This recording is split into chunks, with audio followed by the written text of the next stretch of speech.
लातूर शहरातील अंबाजोगाई रोडवर मंगळवारी 11 मार्च रोजी संध्याकाळच्या वेळी एका टोळक्याने प्रथमदर्शनी माहिती हाती आली असता अजय चिंचोले नामक या युवकाला बेदम मारहाण केली।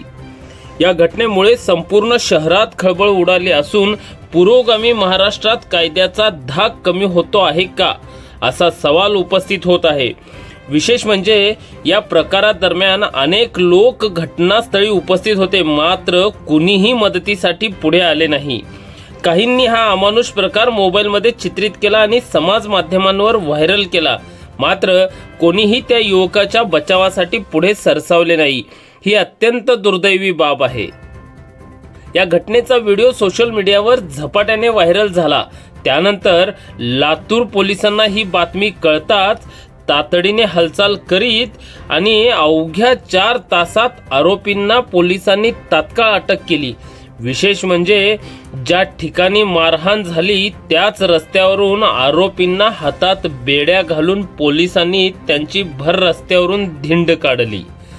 पोलिसांच्या या बेधडक कठोर कारवाईचे संपूर्ण महाराष्ट्रात कौतुक केले जात आहे।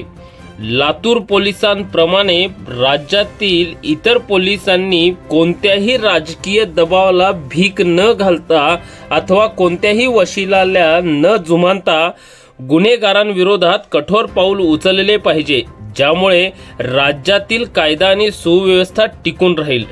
लातूर पोलिसांनी दाखवलेली तत्परता इतर पोलीस दलांसाठीही आदर्श ठरणार असल्याचे नागरिकांतून बोलले जात आहे। सध्या समाजात गुन्हेगारी प्रवृत्ती वाढत असल्याचे दिसून येत आहे। भर रस्त्यात मारहाण होत असताना नागरिक मदतीसाठी पुढे येत नाहीत। यावरून समाजातील संवेदनशीलता कमी होत असल्याचे चित्र स्पष्ट होत आहे। जर नागरिक अशा घटनांना थेट डोळ्यासमोर पाहूनही केवळ प्रेक्षक म्हणून उभे राहणार असतील तर गुन्हेगारांचा अधिकच वाढ होण्याची शक्यता आहे। राज्यातील पोलिसांनी जर ठरवलं तर ते काहीही करू शकतात, याचं हे जिवंत उदाहरण लातूर पोलिसांनी दाखवून दिले आहे। या घटनेमुळे कायद्याचा धाक करण्यासाठी पोलिसांची तत्परता किती महत्त्वाची आहे हे पुन्हा एकदा स्पष्ट झाले आहे। लातूर पोलिसांनी दाखवलेली ही तात्काळ कारवाई आणि गुन्हेगारांच्या विरोधातील कठोर भूमिका संपूर्ण महाराष्ट्रात चर्चेचा विषय ठरली आहे। राज्यभरातील नागरिक, सामाजिक कार्यकर्त्यांनी अशाच प्रकारच्या कडक कारवाईची मागणी केली आहे।